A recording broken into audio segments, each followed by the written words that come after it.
lo minó en sus primeros años, fue el que lo adquirió en sus primeros años, fue el que se lo presentaron, lo entendió, lo aceptó, y lo formó parte de su patrimonio cuando estaba fuera de la bolsa de valores. Una vez que entra a la bolsa de valores, entonces es donde llega toda la gente que no tiene la educación, conocimientos necesarios para adquirirlo de manera directa, pero tiene una cuenta de inversión en una casa de bolsa, escucha de este activo y vaya, eventualmente vas a terminar perdiéndolo todo. Todas las monedas fiat se van a ceros, eventualmente pierden valor. Entonces, ¿qué pasa aquí? Los 500 millones de dólares los compra en Bitcoin. Bitcoin empieza a incrementar y conforme empieza a incrementar, pues la empresa empieza a valer más sin hacer nada. Bienvenidos a Grow Together, desaprende y transforma. Esta es nuestra 16ª temporada. Comenzamos. Buenas noches, muy bien, muy contentos de estar aquí en nuestro episodio número 208 con pues, nuestro invitado de lujo, Rodrigo Coutinho. Bienvenido, Rodrigo. ¿Qué tal, Héctor? Juan, qué gusto saludarlos. Buenas tardes, noches y pues listo como siempre para platicar con ustedes acerca de temas relevantes de finanzas, inversiones y negocios. Y bueno, el tema de hoy pues, es uno de los temas que más me gustan platicar, así que no es la primera vez que platicamos de él. Creo que se va a poner interesante la plática y pues muchísimo contenido educativo para toda la gente. Muy encantados nosotros de que estés nuevamente por acá, Rodrigo, sobre todo de este tema que pues es tan relevante y que justo hace un año más o menos fue que platicamos por primera vez de él, ¿no, Héctor? Sí, así es, ya empezamos a explorar acerca de Bitcoin, de los ETFs, que eventualmente ya estaban empezando a salir las opciones de empezar a comprar ese instrumento, que ya estaba, digamos, entrando a lugares donde antes se decía que no iba a haber Bitcoin, pero que ya se estaban empezando a generar posibilidades de compra de estos instrumentos. Y la verdad es que, pues acá, Rod, creo que el día de hoy vamos a explorar contigo un poco cómo ha avanzado, qué cosas han cambiado, cómo se está actualizando el mundo en relación a esta criptomoneda y obviamente al paso del tiempo y cómo se está institucionalizando, ya la estamos viendo en diferentes entidades, ¿no? La verdad, muy contentos de tenerte por acá, mi querido Rod. Y bueno, para quienes no conocen a Rodrigo, vamos con su presentación antes de arrancar con la entrevista. Adelante. Rodrigo Coutinho, licenciado en Finanzas por el Texas A&M University. Tiene estudios de posgrado en materia financiera y bursátil en la Universidad de Yale. Actualmente es empresario, escritor e impulsor de la cultura bursátil y ha trabajado en los Estados Unidos y América Latina. Ha dado cientos de conferencias con cientos de personas sobre finanzas personales e inversión en bolsa. Ha escrito 4 libros: Investor Coach, Money Coach y Business Coach. El libro de ETFs y recientemente el Planner de Money Coach, que ayuda a los usuarios a aterrizar su disciplina y su estrategia financiera. Bienvenido, Rodrigo. Un gusto tenerte por acá, Rodrigo, y con este gran tema. Juan. Pues adelante, arranquemos con este tema que se va a poner interesante. ¿Por qué no arrancas, Héctor? Sí, claro, con mucho gusto. Pues lo decíamos, mi querido Rod, hace un año, cuando estábamos tocando el tema de ETFs, justamente estábamos empezando a hablar sobre la presencia de ETFs de Bitcoin que ya estaban presentes en opciones para poder comprar este tipo de acciones en diferentes brokers que ya estaban dando entrada a Bitcoin. Y el año antepasado justo nos decías tú que esto ya venía, que en algún momento el Bitcoin era pues una reserva de valor que iba a empezar a tener este tipo de comportamientos. Entonces, bueno, al final, ¿qué ha cambiado, Rod, de este año, desde este año que hacemos referencia, desde que se lanzó el ETF de Bitcoin a la fecha, ¿no? Y qué impacto ha tenido en la legitimidad y en la adopción de este instrumento a nivel institucional? Sí, pues mira, efectivamente esto que está cumpliendo ya 16 años de haber sido creado, pues ya no es un proyecto, ya no es un juguete, ni es un intento de crear el primer activo descentralizado en la historia de la humanidad. Su adopción ha sido impresionante, ya tenemos más de 400 millones de usuarios a nivel mundial. Eventualmente el año pasado yo les dije que con la entrada de Bitcoin a la bolsa de valores y la autorización por parte del gobierno de los Estados Unidos para que formara parte de ETFs, pues eso iba a marcar un antes y un después en este activo, porque ya eventualmente y se iba a dar su legitimidad y su entrada al mundo institucional, que es donde en verdad están los grandes capitales. Y sobre todo no nada más los grandes capitales de las propias instituciones, sino de todos los clientes y todos los usuarios del sistema financiero. Entonces, a lo largo de la conferencia o de lo que hoy vamos a platicar también, y espero que haya gente que está muy adentrada en el mundo de este activo, porque también se empieza a generar un poco de debate, sobre todo en las comunidades y en la gente muy tradicional y fundamental, de si es bueno o no la institucionalización, que realmente el activo no se está institucionalizando, más bien lo que está sucediendo es que los institucionales ahora sí se están dando cuenta que cometieron un error, los gobiernos cometieron un error al no aceptarlo, al no adoptarlo, al no entenderlo, y pues ahora estamos viendo una oleada tanto de gente común, de a pie, que está muy arrepentida. También estamos viendo a gobiernos que están muy arrepentidos y obviamente a instituciones y gente de primer calibre, ¿no? Incluso Jamie Dimon y grandes CEOs de instituciones financieras que antes le habían dado la espalda, ahora sí lo aceptan como un activo de reserva de valor, de almacén de valor, y están incluso recomendándole a los clientes posicionarse hacia el activo, ¿no? Un poco, no tan anticipado o de manera tan anticipada, ya perdieron 16 años de crecimiento, adopción y eventualmente, pues obviamente de ganancias, ¿no? De rendimiento cuando es comparado contra una moneda gubernamental, pero pues están cambiando las cosas para bien. Y bueno, aquí quisiera hacer un breve comentario. Yo creo que ya tenemos que dejar de llamarle criptomoneda. Es un insulto para el activo. Es una manera de denigrarlo y de negar el hecho de que no es una criptomoneda, no es ni siquiera una monedita como tal o una moneda digital. Es un activo escaso. Es el activo de mayor crecimiento en la historia en en el mundo de los ETFs. Simplemente ya rompieron el récord de mayor cantidad de dinero en el primer año de captación hacia un nuevo activo aceptado dentro del mundo de los ETFs. Bitcoin lleva 80,000 millones de dólares Wow. de recepción a través de los más de 11 ETFs de Bitcoin que ya fueron autorizados en los Estados Unidos. Nada más en Estados Unidos, 80,000 millones de dólares en cuestión de los 13, 14 meses escasos que llevamos de su aceptación el año pasado. Está entrando demasiado dinero. Y no nada más eso, sino que también la institucionalización está llevando a la adopción de tesorerías gubernamentales y corporativas que ahorita vamos también a platicar. No, es increíble. El monto, la verdad, no lo había escuchado, pero es escandaloso. Escandaloso la cantidad de dinero que ha captado el ETF o los diferentes ETFs como instrumentos, Rod, y creo que eso ya nos da un margen o un criterio del nivel de importancia que tiene el activo para la economía mundial, ¿no? Máxime que, pues el día de hoy, aparte hay muchas broncas geopolíticas y demás, que seguramente el ETF de Bitcoin eventualmente va a ser interesante poder tenerlo para poder resguardar valor, ¿no? ¿Qué te parece, Juan?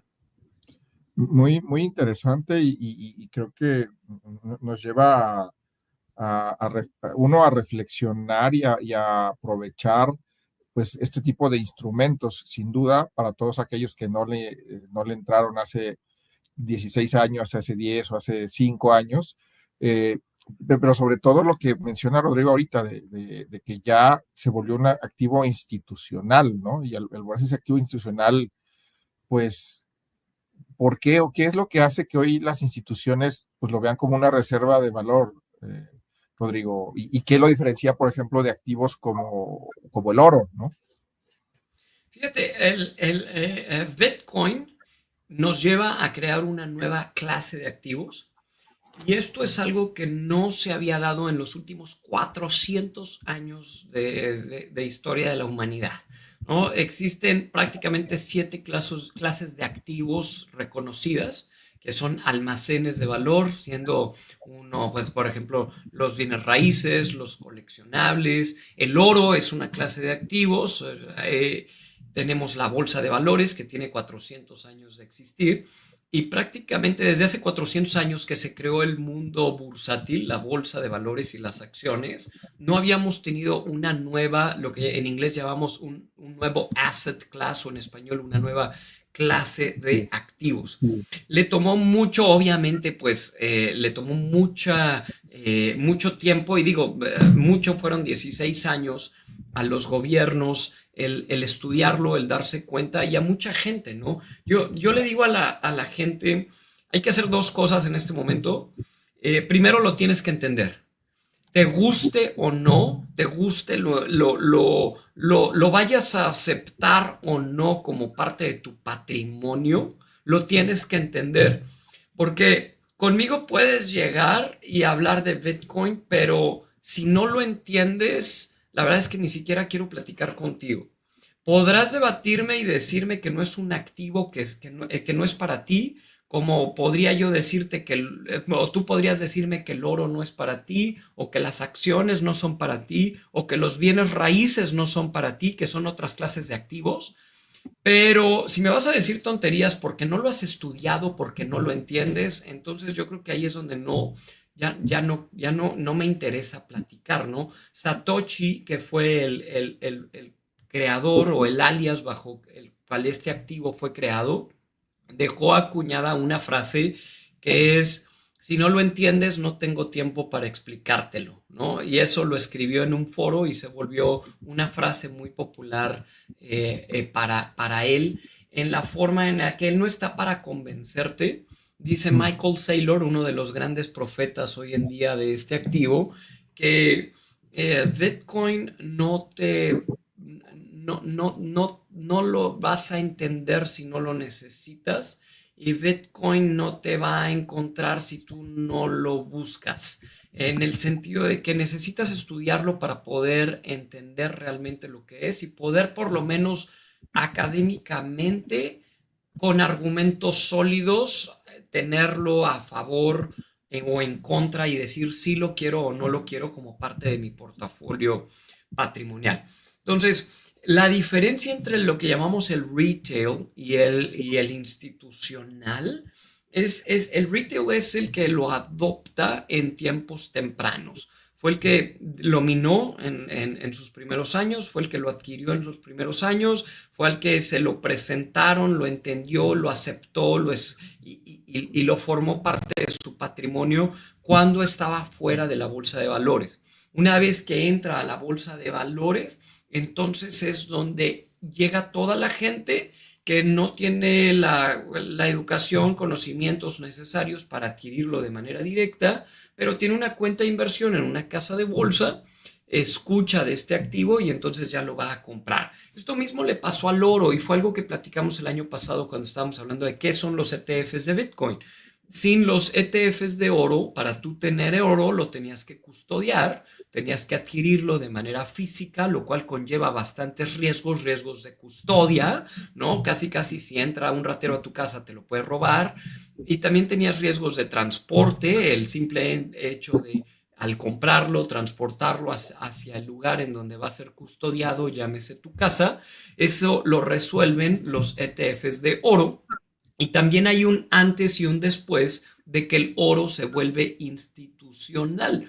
Una vez que el oro empieza a ser adquirido, eventualmente hacia los siglos atrás fue respaldo de monedas, que hoy no lo es, monedas fiat, monedas gubernamentales, pero después también fue bursatilizado cuando los ETFs lo adoptaron, y entonces ahora cualquier persona con una cuenta en una casa de bolsa puede adquirir oro simplemente comprando uno de los títulos del ETF, y el ETF adquiere el oro, lo coloca en una bóveda, y para muchísima gente pues ahí se vuelve completamente mucho más sencillo el entrar a mi cuenta, dar clic en quiero una acción de oro y ese oro está respaldado o ese título está respaldado por oro y custodiado en una bóveda que es de máxima seguridad, ¿no? Como las bóvedas son donde BlackRock y todos estos administradores colocan su oro. Esa misma institucionalización ha dado no solo legitimidad, sino también seguridad a los usuarios. Si tú no lo estudias y si tú no te das el tiempo para saber cómo comprar cómo comprar Bitcoin de manera directa, almacenarlo, custodiarlo y demás, porque también es un activo que tienes que saberlo guardar porque es descentralizado y porque requiere una custodia y hay un riesgo de custodia en el sentido de que si no lo cuidas, creo que aquí hablamos alguna vez de alguien que tiró las llaves de su Bitcoin y lo ha buscado por más de no sé cuántos años en un basurero en Inglaterra. Entonces, así ha habido mucha gente que lleva a que aproximadamente entre 2 y 4 millones de unidades de este activo, acuérdense que va a haber un total de 21 millones, así fue como fue decidida su escasez, más o menos entre 2 y 4 millones ya se perdieron. Así como también hay oro perdido, ¿no? Seguramente alguien en el pasado enterró algún tesoro que no hemos encontrado. Hay gente que ha perdido las llaves o el password, la contraseñas, en Bitcoin le llamamos la llave privada, para poder acceder a su Bitcoin. La verdad es que Bitcoin tiene ciertas características técnicas que si no te tomas el tiempo de leer un libro, estudiarlo, conocerlo o incluso hasta aprender a través de algunos videos a manejarlo correctamente, el riesgo es demasiado elevado. Ahí es donde la institucionalización hace que la adopción de todas estas personas se vuelva masiva, ¿no? Y en esta entrada de capital masivo es donde estamos viendo el incremento de precio comparado contra otras divisas, que eventualmente lo único que ha hecho Bitcoin a lo largo de los años es subir. Ahora, les dije que hay dos cosas que hacer. Una es que te guste o no, lo tienes que conocer. O sea, hoy en día no entender Bitcoin es como no entender la inteligencia artificial o no entender Bitcoin es como no saber usar un celular. Estás completamente, estás en la prehistoria de activos digitales. Y la segunda es, si lo lees, si lo estudias, si lo conoces y te arrepientes de no haberlo adquirido en el pasado y lo escuchaste en el pasado y estás arrepentido de no haber formado parte de este activo desde hace meses o desde hace años, yo creo que te mereces que alguien te dé un zape. Y si alguien alguna vez, fíjate, si alguien alguna vez te dijo alguna tarugada con el simple hecho de alejarte de este activo, que después de tú estudiarlo te das cuenta que quien te lo dijo en su plena ignorancia. Entonces yo también creo que deberías irle a darle un zape a esa persona porque te hizo un daño terrible, ¿no? El activo ahorita está cotizando a $105,000 por unidad. Es un activo, ya es el quinto activo más grande del mundo, ¿sabían eso? El activo más grande del mundo sigue siendo el oro. El oro ya vale aproximadamente 24 billones de dólares. El quinto activo más grande del mundo es Bitcoin, ¿no? El segundo activo más grande del mundo es Nvidia. El tercer activo más grande del mundo es Apple. Luego es Microsoft, luego es Amazon y luego es Bitcoin. O sea, estamos hablando del quinto activo de capitalización de mercado. ¿Cómo sabemos cuánto vale Bitcoin? Pues multiplicamos la existencia actual de unidades, que en este caso en su total van a ser 21 millones, aunque ahorita hay 19 millones emitidos, faltan un poco menos de 1 millón por terminar de emitirse. Menos tendríamos que también quitar los perdidos, que se estima que hay entre 2 y 4 millones que nunca van a regresar porque la gente ya perdió la contraseña para acceder a ese capital. Y luego se multiplica por el $105,000, que es lo que vale la unidad completa, aunque es infinitamente divisible, tú puedes comprar lo que quieras, ¿no? Puedes comprar un centavo. El equivalente a un centavo en moneda gubernamental en esta unidad. Sin embargo, en este momento, si hacemos esa multiplicación, estamos a 2 billones de dólares. Bueno, Bitcoin ya vale más que México. La economía mexicana vale 1.7 billones de dólares y es la 15ª economía del mundo. Ya vale la mitad de lo que vale Japón, que es una economía de 4 billones de dólares, o la mitad de lo que vale Alemania, que es la tercera potencia económica del mundo y también anda cercano a los 4 billones de dólares. Entonces, ahorita el debate y la plática entre economistas y financieros es hasta dónde va a llegar, ¿no? Si ahorita vamos a hablar más de la institucionalización y la adopción y lo que viene, pero es un activo demasiado escaso. Es tal vez el activo más escaso, o el activo financiero y el activo patrimonial aceptado por 400 millones de personas, 400 millones de tenedores, más escaso en la historia de la humanidad. Entonces, ¿hasta dónde pudiéramos llegar comparado contra divisas gubernamentales? ¿No? Porque así es como la gente lo compara. Bitcoin vale un Bitcoin. Para darle un valor lo tienes que comparar contra algo. Tienes que decir cuánto valen aguacates, o cuánto valen en yenes, o cuánto valen dólares. Si lo evaluáramos contra la moneda menos mala de las monedas fiat, porque todas las monedas fiat han perdido valor a lo largo de los años, contra la menos mala sería contra el oro, y contra el oro pues ha crecido de 0 a $106,000, ¿no? Entonces creo que pues ahí es donde se merece un zape la persona que alguna vez te habló en contra de ello o te dijo alguna tarugada, que de una vez, ya que estamos aquí en vivo, me gustaría escuchar que la gente nos empezara a escribir por ahí. ¿Cuál fue alguna tontería que alguna vez alguna persona te dijo referente a este activo almacén de valor, ¿no? Mientras seguimos platicando, Héctor. Va, buenísimo. Sí, que nos comenten, porque la verdad es que todos en algún momento, o seguramente hay muchos mitos y muchos cuestionamientos que alguien nos hizo, que alguien nos comentó, que nosotros mismos nos hicimos durante el camino, ¿no? Pero lo interesante es cómo se ha ido, se ha ido formalizando y se ha ido institucionalizando de una manera muy importante, ¿no, Héctor? Sí, correcto, pero sí tienes razón, Rod. Creo que el tema de los mitos es que por mucho tiempo se dijeron un montón de cosas. Por ejemplo, acá, pues era un tema a mí me llegaron a decir, oye, pues es que si compras un Bitcoin, pues vas a perder dinero porque de pronto se cae y ya no lo recuperas, pero pues sabemos que la lógica del comportamiento bursátil, pues tiene altas y bajas y eventualmente pues se podrá recuperar, ¿no? Así es correcto. Entonces, como de pronto ese tema, sobre todo argumentos ligados al miedo, a no lo adquieras porque pues de la nada alguien los va a retomar y vas a perder dinero, o no los adquieras porque, como dice Rod, pierdes la contraseña y pierdes todo. Obviamente pues hay cosas que cuidar en el proceso, ¿no? Pero al final de cuentas, mira, aquí empiezan a salir algunos comentarios, ¿no? Nos dice Gabriela García que se iba a desaparecer e ibas a perder tu dinero. A mí me dijeron que no era seguro, nos comparte Nidia Guzmán. Ann Reifer dice, tontería que escuché que todas las demás criptos crecerían igual. No, tampoco, no. Ha habido más de 100,000 intentos por tratar de crear copias y gente engañada a través de copias.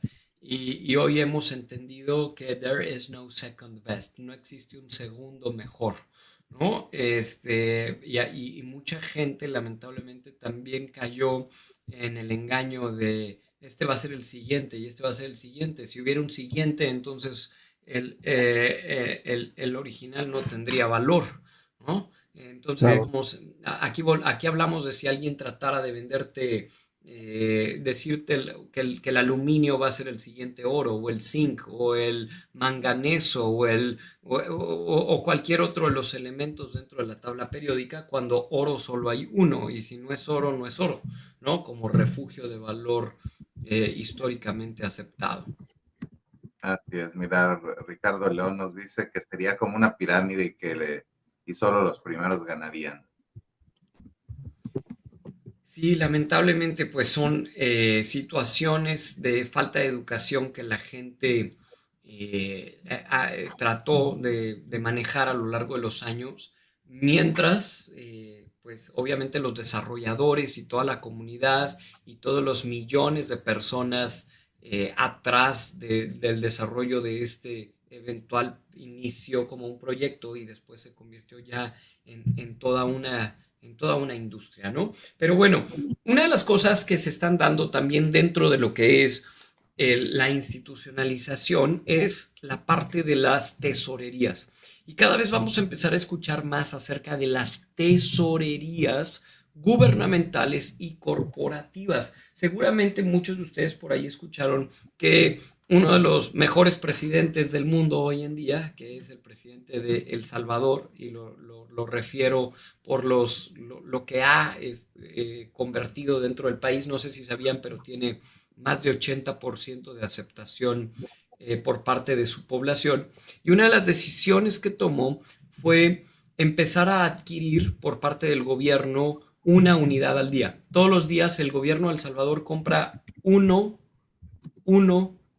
de estas unidades o de estos 21 millones de bitcoins y empezaron a crear lo que para el inicio era como un fondo, ¿no? Como un fondo de ahorro gubernamental en Bitcoin. Eventualmente en El Salvador se empezó a promover el uso de este activo digital como medio de pago, que ahorita voy a hablar de ello, que no creo que sea lo conveniente y por eso no es que funcionó de esa manera, sino más bien lo que hemos entendido a lo largo de los años es que es un refugio de valor, es un almacén de valor que protege de, sobre todo, gobiernos que tienden a emitir divisas. No sé si ustedes sabían, pero pues la verdad es que todas las divisas gubernamentales, lo que llamamos divisas fiat, divisas hechas de la nada, porque eso es lo que significa en latín la palabra fiat, hágase por decreto, eventualmente terminan perdiendo valor y desapareciendo, ¿no? México ya tuvo dos, ya vamos en el país México, ya va en la segunda divisa en su historia. El país Venezuela ya va en la cuarta y así eventualmente muchos países sus monedas fracasan y eventualmente tienen que relanzar otra como método de pago y como método de intercambio de valor. Incluso la nueva moneda mexicana, que es llamada el nuevo peso mexicano, que después se convirtió ya en el eventual peso mexicano, en sus 26, 27 años de historia ya perdió más del 90% de valor desde su lanzamiento. Mientras que un activo escaso como el oro, que es un almacén de valor, o Bitcoin, que también es un almacén de valor, pues lo único que han hecho es apreciar contra todas las divisas gubernamentales contra que se les pueda comparar e incluso también contra otras clases de activos. Por ejemplo, no sé si ustedes han visto que si nosotros hubiéramos comprado una casa en Bitcoin hace 10 años, pues pagarías 10,000 Bitcoins por ella. Hace 5 años hubieras pagado 100 Bitcoins y ahorita solo pagas 3, ¿no? Eventualmente, contra todas las clases de activos, este activo digital, refugio de valor Bitcoin, que es una nueva clase, ha superado el crecimiento o la apreciación de valor versus estas otras comparaciones. Entonces, de ahí viene que los gobiernos poco a poco están empezándolo a ver como un respaldo para la credibilidad del país, para la tesorería del país, la cual al día de hoy históricamente, la mayoría de los países respaldan en dos cosas: oro y bonos del Tesoro de los Estados Unidos. Si nosotros vemos la tesorería de Polonia, la tesorería de España, la tesorería mexicana, la tesorería de Brasil, México tiene reservas de oro y tiene reservas de dólares. Son las dos principales activos que forman parte del respaldo y llamémosle el fondo de ahorro, para que lo entendamos en finanzas personales, del país a nivel gubernamental. Por primera vez están los gobiernos empezando a observar o a tener la idea de que este activo podría convertirse también en un almacén de valor y parte de la tesorería gubernamental del país. Estados Unidos acaba bajo el gobierno del presidente actual, empezaron a crear o van a iniciar a crear la tesorería de 1 millón de unidades. Ese es el objetivo impulsado por una de las senadoras de Estados Unidos, que a lo largo de los próximos 5 años se adquieran 1 millón de unidades como parte de la tesorería de los Estados Unidos. Estados Unidos ya tiene 250,000 unidades que compraron de hecho fueron tomados en años anteriores y almacenados como tal por parte de gobiernos previos al presidente actual. Ahora se van a hacer adquisiciones ya pagadas formalmente. El gobierno chino también tiene algunas unidades, se estima que tienen aproximadamente 200,000 unidades. El Salvador, como ya mencioné. Brasil la semana pasada acaba de autorizar la creación de la reserva estratégica de Bitcoin de ese país.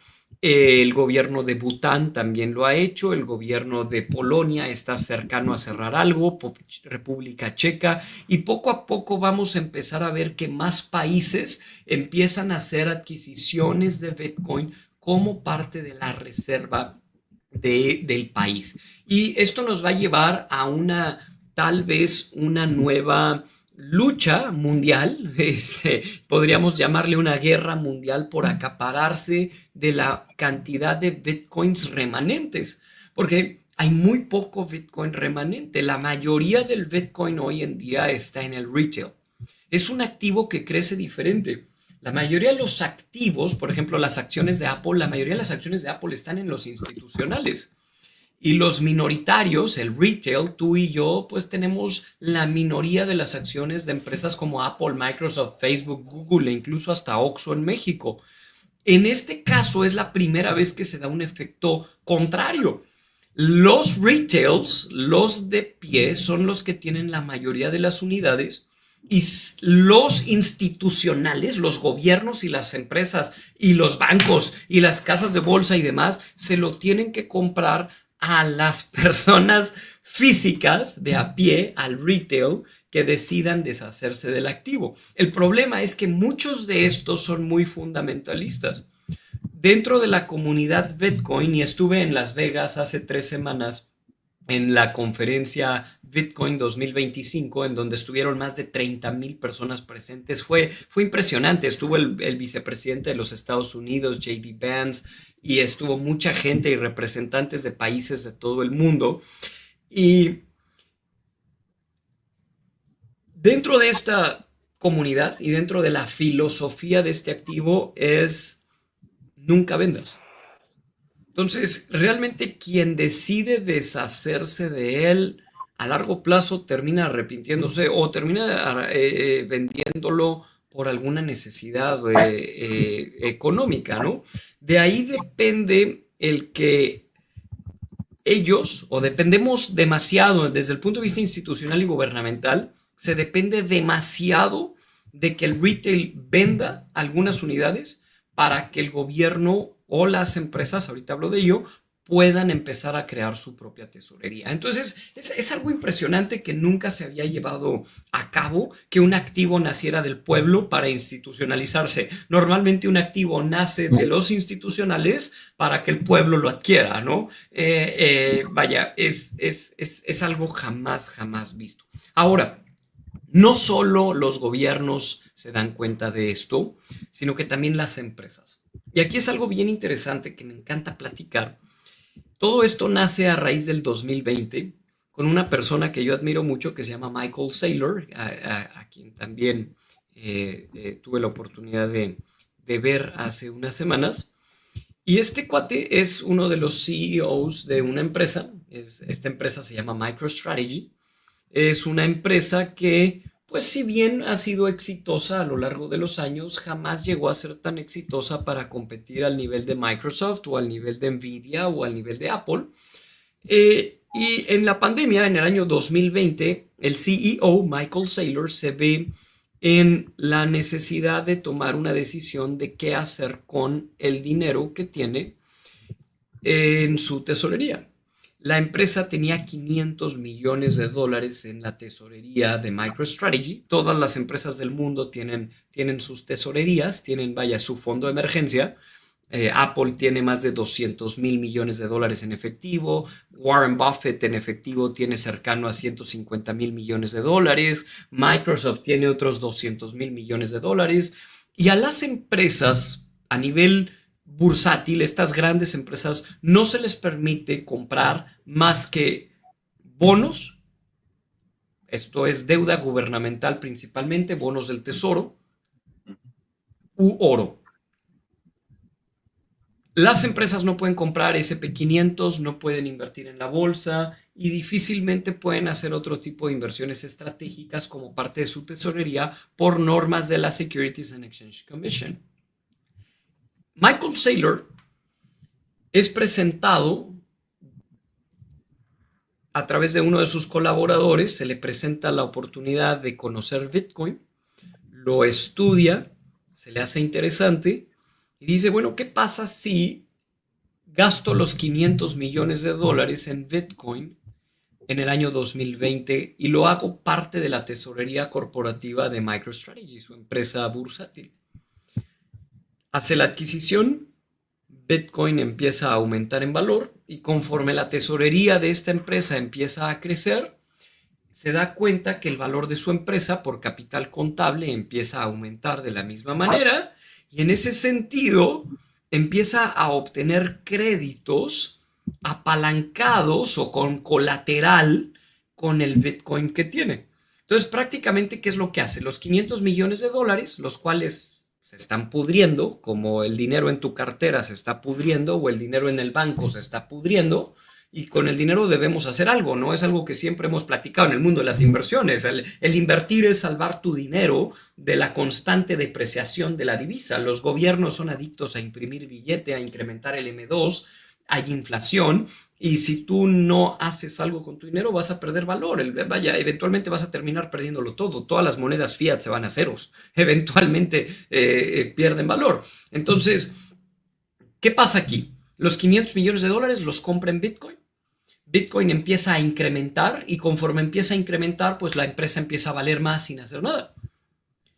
El hecho es que Bitcoin sirve también como un colateral para obtener créditos o un colateral para darle valor a una empresa, y el mismo capital contable de una empresa, al ser más grande, te da una colateralidad hacia un crédito financiero. Cuando tú vas a un banco y eres empresa, eres una pyme, por ejemplo en México, el banco va a ver cuánto vale la pyme y sobre el valor de tu empresa te van a dar una cantidad de dinero como crédito. Bueno, MicroStrategy es justamente lo que hace.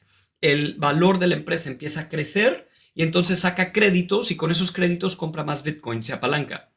Saca nuevamente, el valor crece, saca más créditos, compra más Bitcoin y se apalanca. Y a raíz de un hacer y darle vuelta y vuelta, encuentra lo que se llama como el money glitch, el loophole o el hoyo negro del dinero, en donde por fin encuentro un activo que es tan escaso que a largo plazo, con sus alzas y bajas, tiende a tener una apreciación constante, se convierte en un oro digital, un activo extremadamente escaso y valorado a nivel mundial, además de obviamente tener otras características que hacen que muchas empresas empiecen a ver la estrategia de MicroStrategy. MicroStrategy, de valer $500 millones la cantidad de Bitcoin, hoy la empresa está capitalizada en más de $100 millones y tienen más de $40 millones en Bitcoins, tienen 600,000 unidades y más o menos ya acaparan el 3, 4, casi 5% de los Bitcoins que van a existir. Entre 3 y 4% de los bitcoins actualmente en circulación ya están en posesión de esta empresa. ¿Qué hace Michael Saylor? Que le empieza a coachear, ¿no? Por así decir, a otros CEOs e incluso a gobiernos de otros países. Entonces, una empresa de Japón que se llama Metaplanet le dice, bueno, una empresa que se dedica a la hotelería, por cierto, le dice, oye, coachéame, ¿no? Échame la mano, ¿cómo le hiciste? Yo también quiero adoptar Bitcoin como tesorería para mi empresa. Y esta empresa, Metaplanet de Japón, replica la misma estrategia, le empieza a ir muy bien, y entonces empiezan a brotar por todos lados empresas que dicen, pues yo también, y yo también, y yo también, y yo también, y entonces prácticamente ya es una estrategia en donde más de 100 empresas públicas en bolsa de valores bursátiles están adquiriendo Bitcoin como parte de la tesorería de sus negocios. En lugar de tener el dinero de la empresa en efectivo, o en oro, mejor lo tengo en un activo digital que además lo puedo colateralizar, lo puedo apalancar, puedo emitir más bonos y demás, y con ello puedo levantar más capital. Digo, ya sería entrar a las múltiples estrategias que estas empresas utilizan, pero es impresionante cómo la adopción del activo no nada más se está dando a niveles gubernamentales o bancarios, sino también a niveles corporativos para formar parte del capital contable de una empresa. Entonces, lo que empieza en El Salvador como uno de los primeros ejemplos de adopción institucional, hoy lo estamos viendo como honguitos replicarse. Nada más en el mes de abril se sumaron más de 50 tesorerías corporativas a la compra del activo. Se producen 450 nuevos bitcoins al día a la tasa actual que tenemos, porque tenemos un recorte monetario cada 4 años. En este momento solo se producen 3 unidades cada 10 minutos, lo que nos lleva a prácticamente 450 unidades diarias que se están produciendo hoy en día, nuevas unidades. Ya no hay.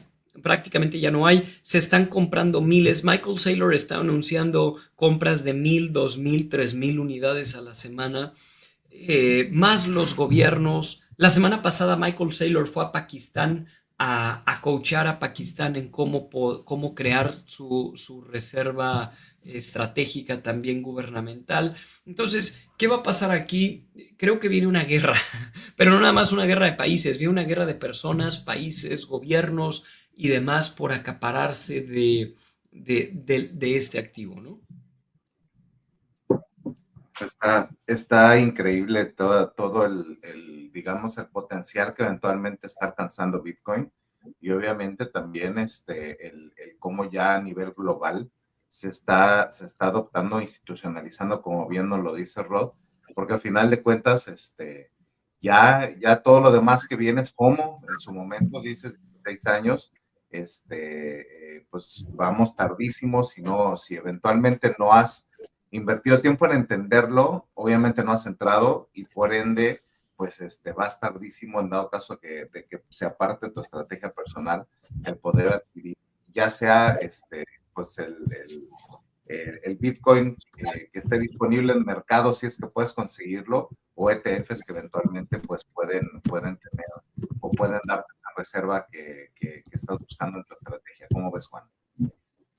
No, lo que pasa es que ha sido una evolución impresionante, y como dijo Rodrigo, si no lo entiendes, pues no le entres, pero si no le entras, entonces pues luego no te arrepientas de no estar ahí y de no tomar ventaja sobre esto, porque si ya lo están haciendo los países, empresas, ¿no? Que pues, las empresas se dedican a generar ganancias, pues, ¿por qué preguntarte todavía si debes entrar o no, y si es bueno o no estar ahí? Y eso, Rodrigo, creo que también tiene que ver con que al principio el sistema financiero tradicional pues no lo respaldaba, ¿no? Sin embargo, ¿qué papel está jugando ahora pues ese sistema financiero? Hablando de las casas de bolsa, los bancos, los custodios, los ETFs, ¿no? Están realmente siendo Bitcoin absorbido por el sistema financiero tradicional? No necesariamente. Obviamente los institucionales, como todo proceso de maduración de un activo, los institucionales iban a terminar que entrarle, ¿no? Uno de los más grandes anti-Bitcoiners del mundo, que es Jamie Dimon, el CEO de JP Morgan Chase, durante años y años y años y años había negado o había bloqueado que incluso hasta que sus clientes pudieran adquirir ese activo o recomendado. Y hace unas semanas por fin dobló las manos y dijo, está bien, hagan lo que quieran. Y ahora ya sus mismos asesores lo están empezando a recomendar.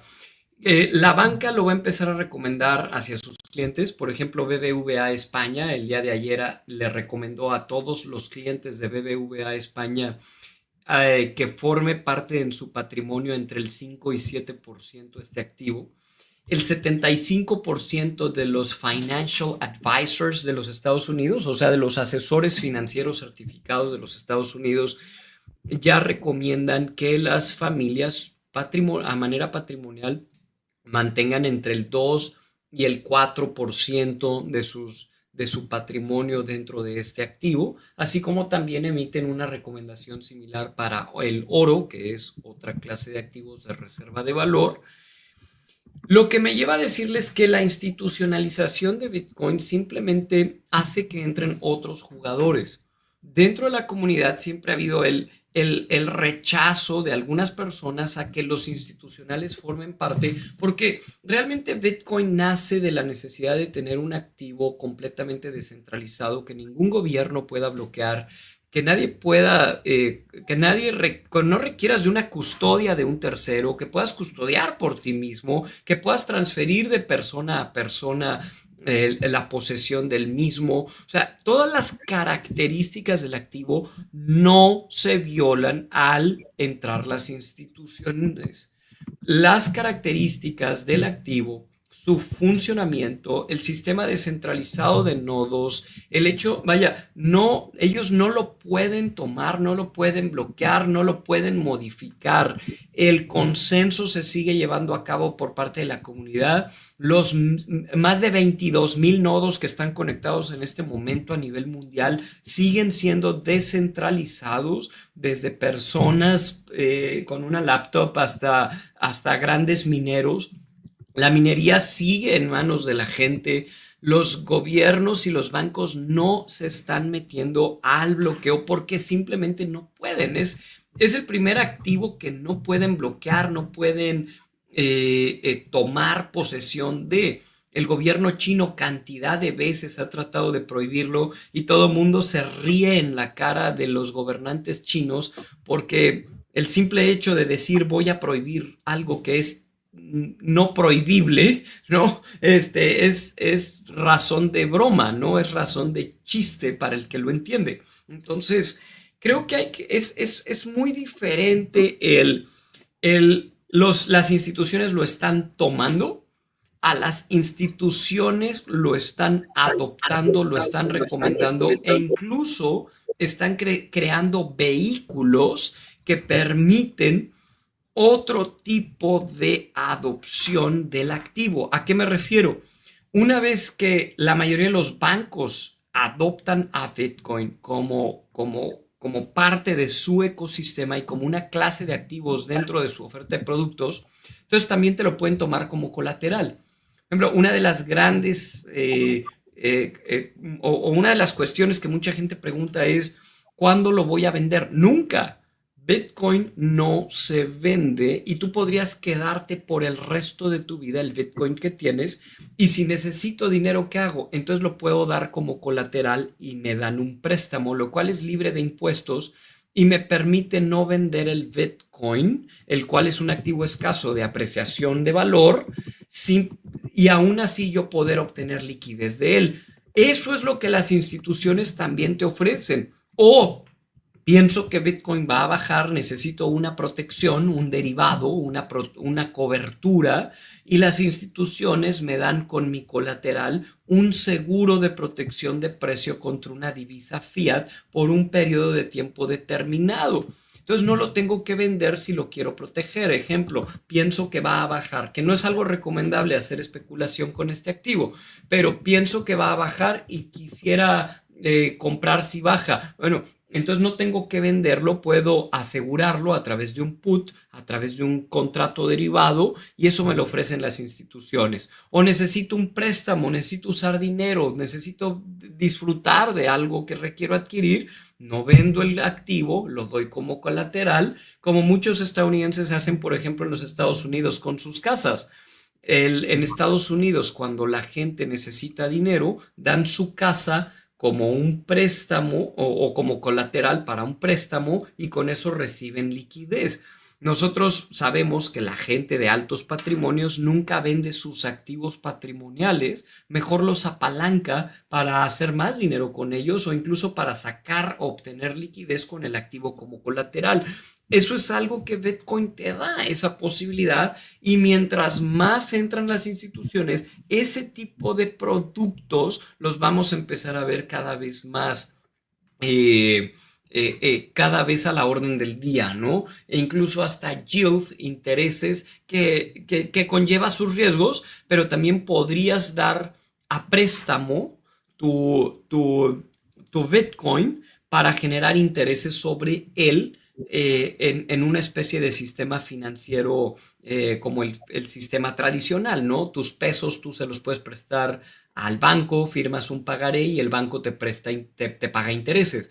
Bueno, también con el paso del tiempo se van a desarrollar, ya se están desarrollando productos en donde tú das tu Bitcoin como colateral, o más bien como préstamo, para obtener intereses sobre este activo y obtener un rendimiento. Imagínate que tú tuvieras oro y el oro de tu casa lo pudieras llevar a un lugar en donde lo das a préstamo, y con ese oro estás generando intereses, algo que el oro obviamente no funciona para ello, pero Bitcoin sí. Y así vamos a empezar a ver cantidad de usos y de nuevos productos que la misma institucionalización nos va a permitir tener sin perder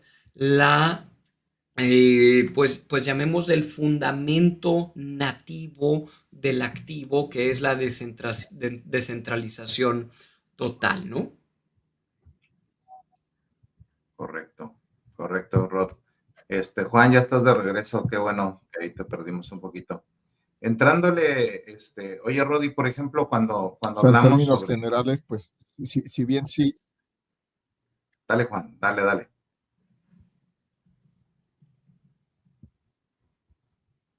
Como que tira de delay, ¿verdad? no, Básico. perdón, está fallando mucho la red acá donde estoy, pero no, lo que decía es que sí, seguramente.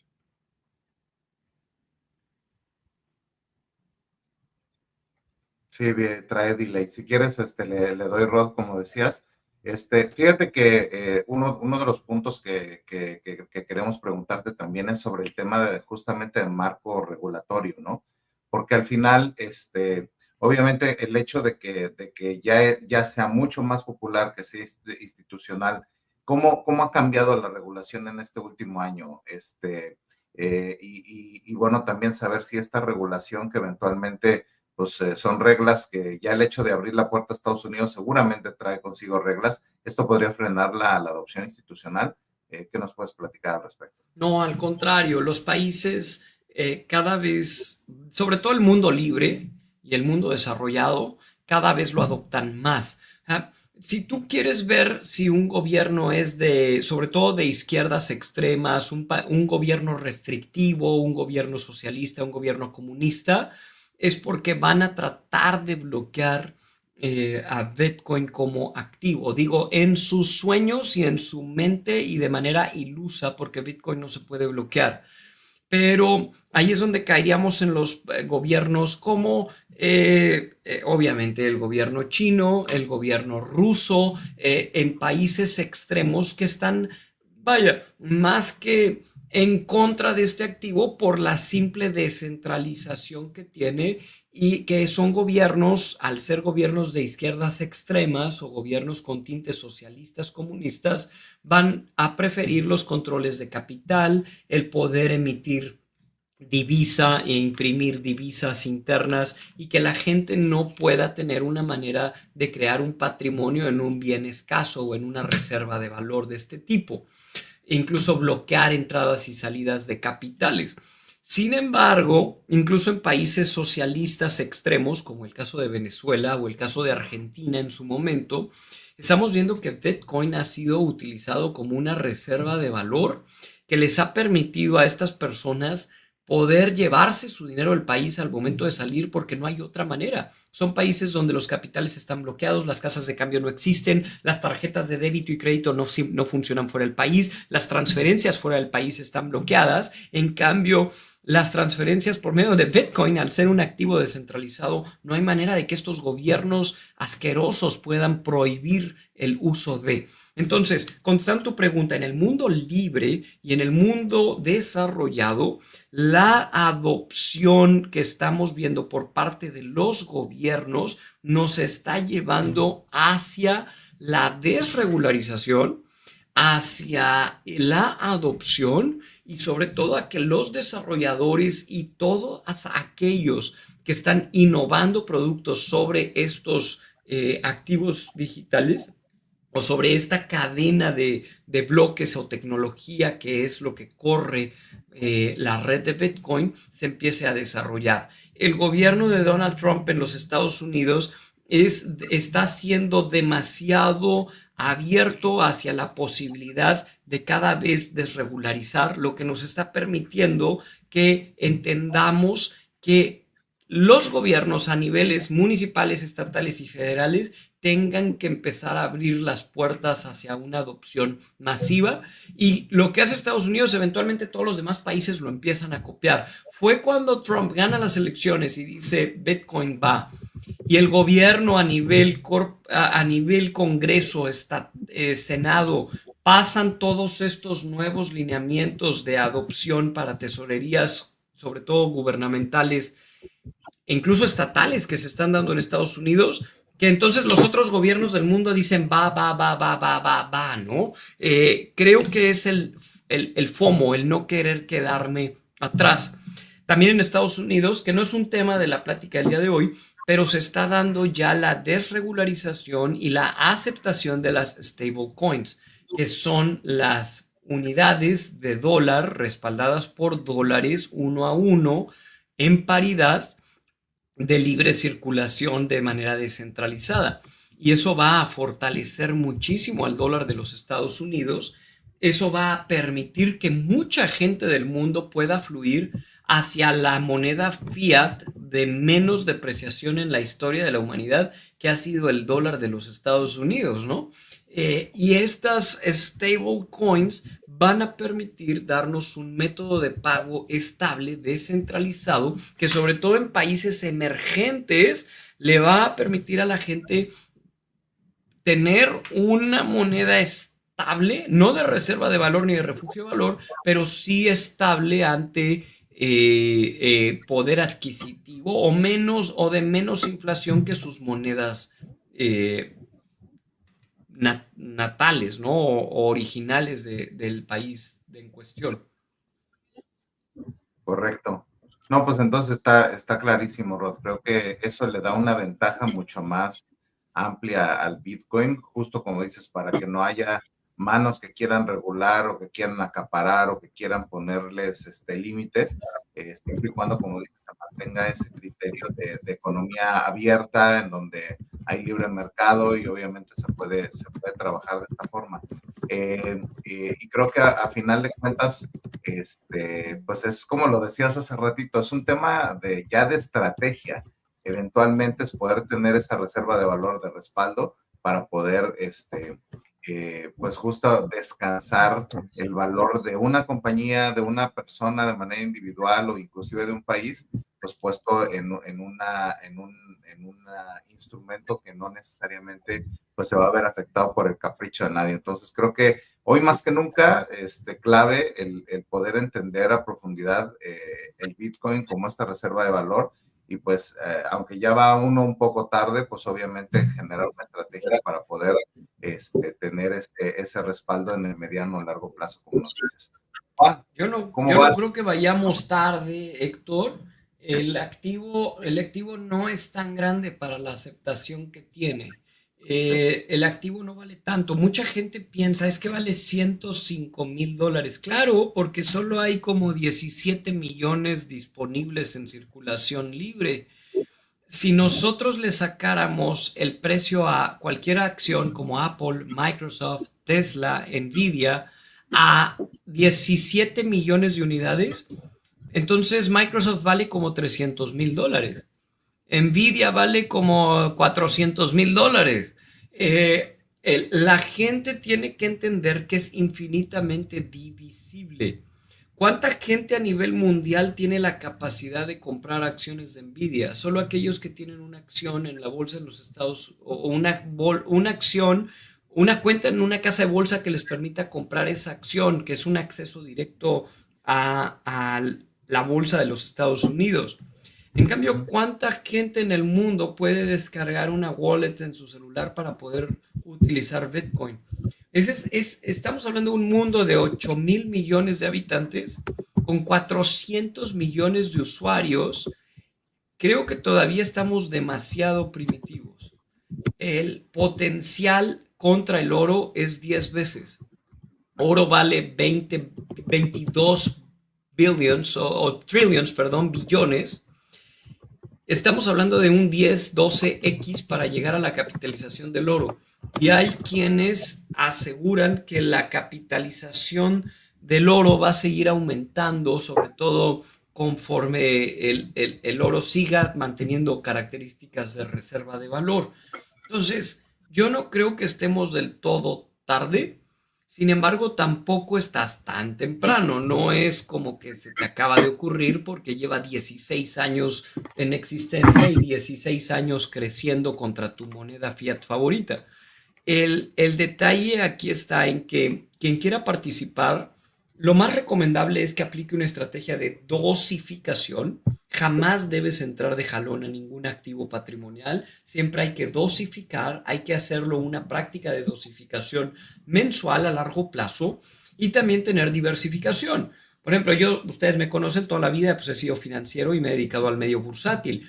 Yo, pues por supuesto que tengo mi portafolio indizado patrimonial y como parte de mi portafolio patrimonial, una parte está representada por este activo y también por oro, tengo un poco de oro, y también por fibras, bienes raíces, y también por acciones de empresas. Soy dueño de empresas, tengo bienes raíces, tengo incluso un poco de renta fija, tengo parte de las 7 clases de activos, creo que tengo por lo menos un poco en cada una de ellas. Entonces, tampoco nos podemos ir 100% a bienes raíces, ni nos podemos ir 100% a Nvidia, ni nos podemos ir 100% al S&P 500.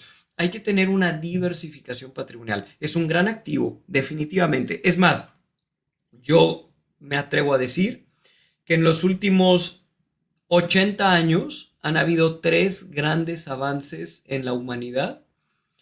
El primero fue el Internet en los años 80, 90. El segundo gran avance en la humanidad fue recientemente, bueno, cambié el orden, en el 2021-22, la inteligencia artificial. Y el tercer gran avance en el año 2009, enero 3 del año 2009, el lanzamiento de la red de Bitcoin. Entonces yo pongo a Bitcoin al nivel del Internet y al nivel de la inteligencia artificial, que son los 3 grandes revoluciones tecnológicas y avances en los últimos 80 años en la humanidad. Antes de eso fue el automóvil. Para mí y para varios financieros que entendemos sobre todo avances tecnológicos que marcan un antes y un después. Muy bien, Rod, muy bien. No, pues creo que nos estás dando un aliento ahí, de que no vamos tan tarde ni tan temprano, que es un buen momento, que hay que educarnos, hay que diversificar, hay que dosificar. Creo que es es, ¿cómo se llama? Parte de lo que nos vienes diciendo prácticamente en varias de las charlas. Me gustaría para ir cerrando, Rod, con este tema que mencionaba yo al principio de la geopolítica y la estrategia monetaria, ¿Bitcoin podría ser una herramienta de independencia financiera para los países? Y esto, ¿cómo compite eventualmente con el dólar o cómo se pone frente al dólar como reserva de valor? Bitcoin no compite contra el dólar. Bitcoin compite contra el oro. Es una reserva de valor y yo no considero al dólar ni a ninguna moneda emitida, inventada, impresa por un gobierno. No lo podemos considerar una reserva de valor porque han fracasado todas. Incluso el dólar, aunque es la que menos ha fracasado, ha fracasado. El poder adquisitivo también del dólar en los últimos 100 años se ha mermado terriblemente. Más bien compite contra el oro. Es un activo escaso, tiene todas las mismas características que tiene el oro y más. Si nosotros comparamos oro contra Bitcoin, es durable, es portátil, algo que el oro no tiene, es divisible infinitamente, algo que el oro no tiene, y es escaso y es aceptado al igual que el oro, aunque la aceptación de Bitcoin es mucho mayor. Si lo comparamos contra cualquier divisa fiat gubernamental, no cumple con ninguna de esas características, no es durable, no es escaso. Entonces, más bien el dólar mantiene lo que una divisa fiat debe tener de la forma menos mala, que es mantener poder adquisitivo. Tenemos que seguir usando dólares. Y aquí viene algo interesante y esto es algo que quiero que todos los que están aquí entiendan. Bitcoin no es un método de pago. Y ahí es donde mucha gente la regó. Pensaban que Bitcoin era la nueva forma de pagar y que ibas a poder ir al Oxxo y pagar con Bitcoin. No, para eso hay PayPal y hay Mercado Pago y hay Visa y hay Mastercard y hay American Express y vaya... No, Satoshi no inventó un método de pago, inventó una perfección al dinero, inventó un sistema escaso, portátil, divisible, aceptado a manera internacional y digital a través de una forma muy ingeniosa que es algo que todos deben entender, que es una prueba de trabajo, un proof of work, para crear la red más segura en la historia de la humanidad, imposible de violar, imposible de hackear y además completamente descentralizada. Entonces, ¿qué es lo que tenemos que entender? Que no vamos jamás a tratar de competir contra el dólar porque yo quiero dólares, yo quiero que siga existiendo el dólar, porque yo necesito ir al supermercado y que siempre me cueste el cereal $1. Yo no quiero ir al supermercado y que todos los días el cereal me cueste menos. Y eso sería Bitcoin. Como el oro jamás pudo haber sido un método de pago, porque si el oro fuera un método de pago, entonces los supermercados tendrían que estar reetiquetando a la baja el precio de los productos todos los días conforme el oro sube. Y además... si la gente pagara con oro, la gente no utilizaría su oro y el consumo o el gasto de la gente, que es bueno que exista consumo en una economía, se detendría. Porque ¿por qué voy a querer comprar hoy algo cuando me va a salir más barato si me espero? En una divisa que es un método de intercambio de valor, yo quiero comprar hoy un auto y no esperarme a septiembre, porque hoy me va a salir más barato que si me espero a septiembre, porque yo sé que esa divisa pierde valor. Pero si yo hoy en la agencia me aceptaran pagar con oro, tal vez si me espero un año a comprar ese automóvil, me van a requerir menos oro de lo que hoy voy a requerir. Entonces, ¿qué sucede? Que con Bitcoin también. La gente preferiría hacer o diferir sus compras porque saben que van a tener mayor poder adquisitivo en el futuro y mucha gente aún así no lo querría cambiar por algo. Esa es la razón por la que en El Salvador fracasó como método de pago. No puedes tener un método de pago que no es estable. Esa es la razón por la cual las stablecoins van a ser una excelente forma de pago. Entonces, ¿qué hago cuando requiera hacer un pago? Lo hago vía stablecoins. Siempre mantengo un poder adquisitivo, digo, relativo, porque siguen siendo respaldadas por divisas fiat, pero no tengo que utilizar mi moneda dura, mi dinero duro o en este caso mi almacén de valor, que es Bitcoin. O sea, es como si te permitieran pagar en el Oxxo con acciones de Apple. Pues a lo largo de los años la gente no querría deshacerse de sus acciones de Apple porque saben que a lo largo de los años las acciones de Apple han subido de precio, ¿no? Digo, nada más por seguir nombrando otros ejemplos. Tenemos que entender qué es un método de intercambio de valor, un activo de intercambio de valor, eso es fiat, eso es el dólar, y qué es un método de almacén de valor o un activo de refugio o almacén de valor, eso es el oro, eso es Bitcoin.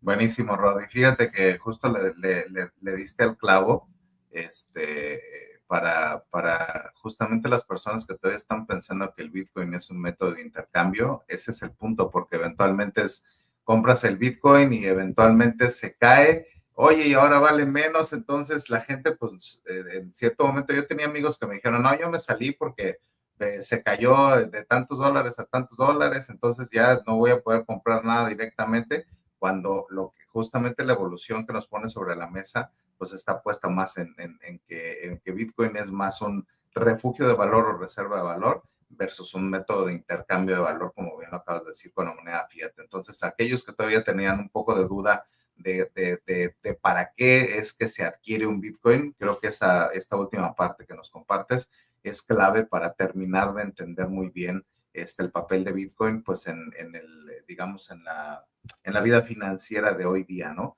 Fíjate que estuve viendo varias preguntas, Rod, que nos comparte el público acerca de, oye, ¿y ya lo puedo comprar en México? ¿Dónde lo compro? ¿De qué manera? Lo has podido comprar en México desde hace 11 años, que está la casa de cambio más grande del país, se llama Bitso, B-I-T-S-O, tiene 11 años. Y vas 11 años tarde en poderlo comprar en México porque desde hace 11 años existe esa casa de cambio, es enorme. En México tienen más de 2 millones de clientes a lo largo de sus 11 años de trayectoria. Tienen una excelente reputación y es el lugar en México en donde se puede adquirir. Ahora, conforme el gobierno mexicano entienda y lo acepte, también se va a poder comprar a través de casas de bolsa, como en Estados Unidos. En Estados Unidos tenemos los ETFs de Bitcoin, ya hay más de 11, y con cualquier casa de bolsa los podemos adquirir. Hoy en día en México el gobierno no ha permitido que coticen los ETFs de Bitcoin en la bolsa. Entonces, con una cuenta en una casa de bolsa todavía no es posible comprarlo. Desde hace 11 años, con una casa de cambio como Bitso, es posible adquirirlo. Tienen sus pros y contras ambas, pero ambas te compran el activo. Si tú lo que buscas es poseerlo, en ambas opciones lo posees. Tienen pros y tienen contras dependiendo por qué camino te vayas. Yo en gran manera me he ido por el camino institucional, por seguridad patrimonial personal, sin embargo en México eso no es posible hacerse hoy en día. Entonces tendrán que esperar los mexicanos para poder adoptarlo a través del camino institucional, a través de ETFs en casas de bolsa, pero ya lo pueden y siempre lo han podido desde hace 11 años adquirir a través de una casa de cambio. Yo en México no recomiendo otra más que BITSO. Y aún así, digo, lo que voy a decir tal vez es más avanzado para muchos, pero si el monto ya empieza a ser relevante, es importante que aprendas a tener custodia propia, billetera fría, y eso reduce todavía muchísimo más tu riesgo de custodia al no tener que tenerlo en una casa de cambio, que obviamente es de mucho, mucho más riesgo que a través de una custodia por medio de BlackRock o una gran empresa administradora de ETFs, pero eso ya sería entrar más en temas un poquito más avanzados, que es creo que a lo que la gente tiene que entrar a entender y estudiar, ¿no? Por mi parte voy a emitir muchísimo más contenido educativo en los próximos meses referente a este tema, porque sí estamos muy comprometidos en la educación de América Latina en esto, porque vemos un rezago terrible. Ahí les va un dato bien triste, triste para el mundo.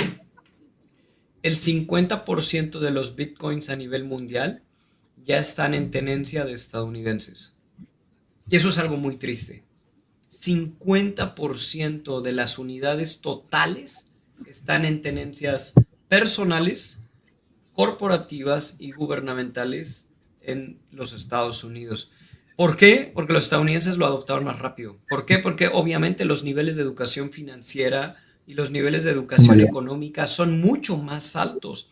Entonces, la gente en Estados Unidos, cuando tú a lo largo de los últimos 16 años le presentas, oye, existe esta cosa que se llama Bitcoin, es un nuevo asset class, es un refugio de valor, funciona a través de una red de nodos de manera descentralizada, hay una prueba de trabajo previa, hay un pago previo por él, hay un trabajo de resolución de un acertijo, todo esto ellos lo entienden o por lo menos lo estudian, porque ya traen traen un nivel de educación mucho más avanzado en términos de estos temas y bueno, voy a comprarme un libro, voy a estudiarlo, voy a ver videos, y demás. En América Latina, como el latinoamericano no cuenta con altos niveles de educación financiera o ha habido muchos fraudes a lo largo de los años en América Latina, entonces tú le hablas de estas palabras que acabo de mencionar y es casi me estás presentando un esquema Ponzi, me estás tratando de robar, me estás tratando de asaltar, de seguro me estás invitando a tu secta, ¿no? Pero viene de una desinformación que creo que con educación podemos transformar y poco a poco los latinoamericanos, México incluido, van a empezar también a adoptar este activo y ojalá algún día México o los mexicanos pues adquieran un poco porque es triste decirlo, otra vez la cifra, 50% de todas las unidades en existencia ya están en posesión de los estadounidenses.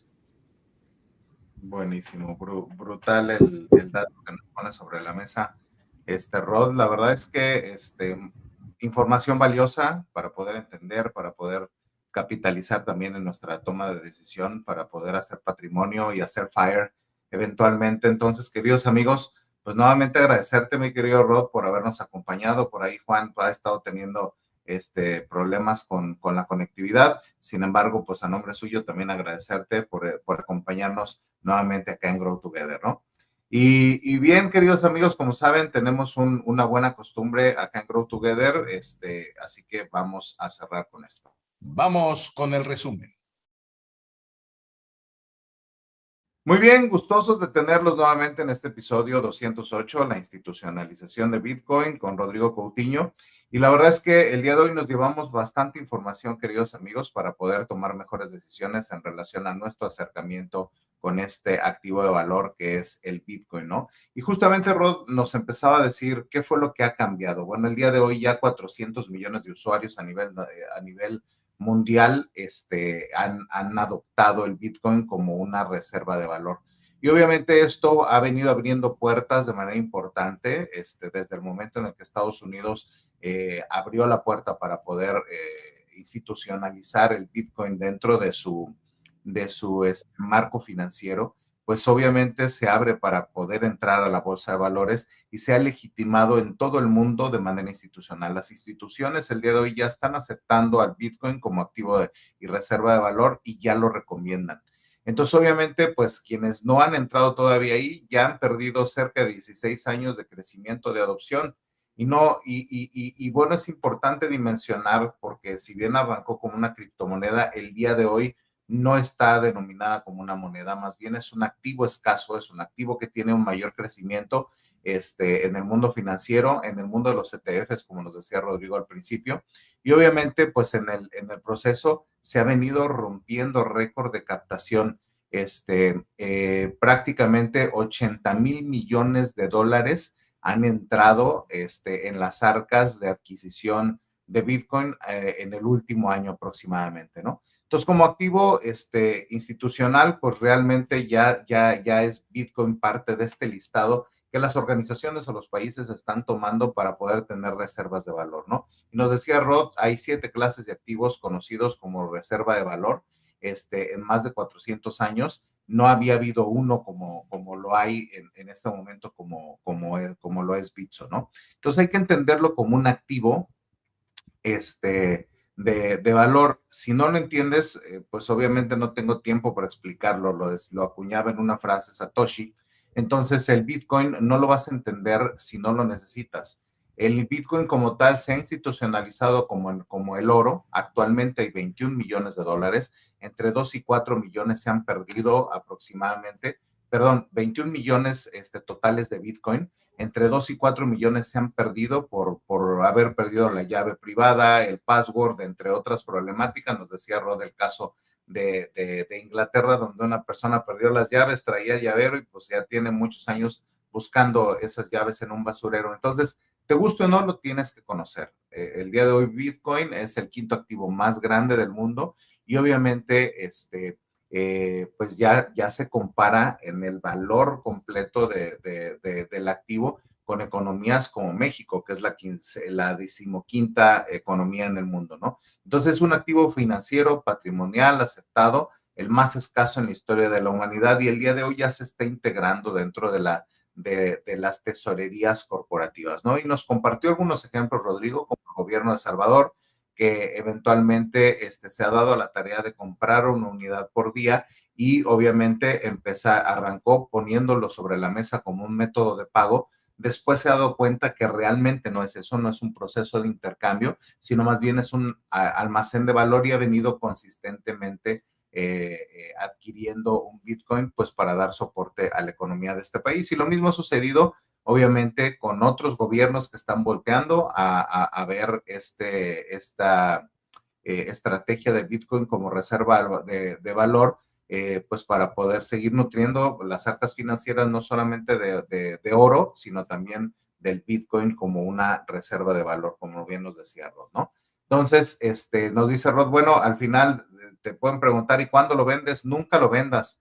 Normalmente, pues es justamente para eso, para poder tener una reserva de valor. El día de hoy te puedes apalancar como lo ha hecho MicroStrategy, en una estrategia en la cual ha adquirido el Bitcoin y a partir de esto ha obtenido préstamos diciendo, oye, pues tengo esto, lo dejo como un valor que respalde este préstamo, recibe el dinero, compra más Bitcoin y genera una estrategia revolvente de dinero que eventualmente pues ha venido ayudándole a esta empresa a crecer y que ha sido o ha marcado una pauta importante para que otras empresas estén utilizando la misma estrategia, ¿no? Entonces, MicroStrategy ha comprado alrededor de 500 millones de dólares, pide crédito, se apalanca, tiene casi el 5% de los Bitcoin que van a existir.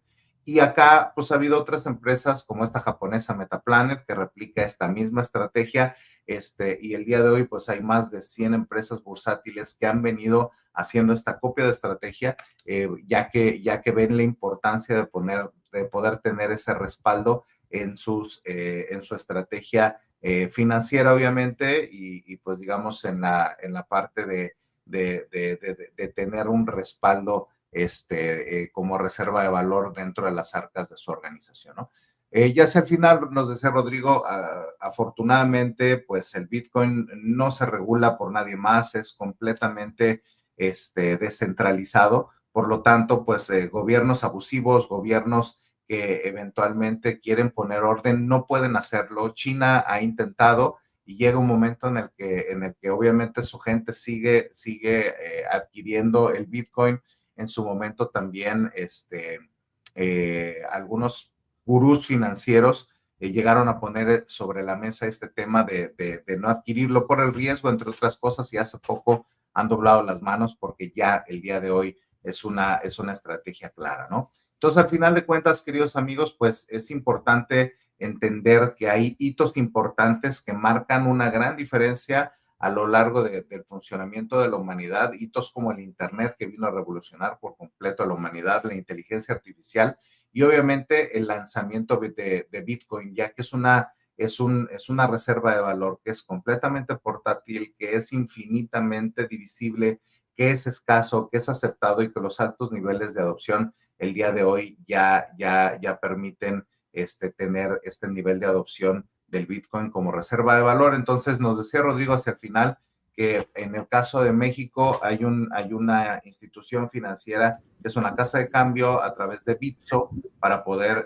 adquirirlo. Todavía el gobierno mexicano no ha abierto la puerta para poder hacerlo a través de bolsa de valores, pero bueno, si te interesa, pues Bitso es una buena alternativa que eventualmente puede seguir siendo más sofisticado en la medida en la que vayas aumentando el valor de este activo en tu estrategia financiera, en donde puedes adquirir ya wallets o carteras frías para poder tener el resguardo de tu Bitcoin pues en un lugar que tú definas, pues para obviamente disminuir el riesgo de perder este activo tan importante en tu estrategia financiera. Pues bueno, en general, un resumen de lo que estuvimos platicando el día de hoy con Rodrigo. Muchísimas gracias, Rod. Sin duda nos dejas información súper valiosa para mantenernos informados, nos dejas también el reto de seguir educándonos en este tema de Bitcoin como parte de nuestra estrategia para poder hacer FIRE eventualmente. Y pues nada, agradecerte que hayas estado nuevamente en Grow Together MX.